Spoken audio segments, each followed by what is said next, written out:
శ్రీ సచ్చిదానంద సద్గురు నాంపల్లి బాబా Maharaj key జై.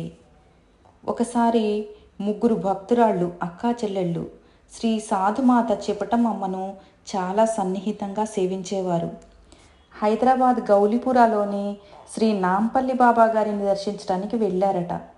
ఈ భక్తురాళ్ళు చిపటమమ్మ గారితో వ్యవహరించినట్లే నాంపల్లి బాబా గారి సన్నిధిలో దగ్గరగా వెళ్ళి దర్శనం చేసుకోగా నాంపల్లి బాబా గారు నోటికి చెయ్యి అడ్డం పెట్టుకొని చిన్నగా నవ్వుతున్నారట.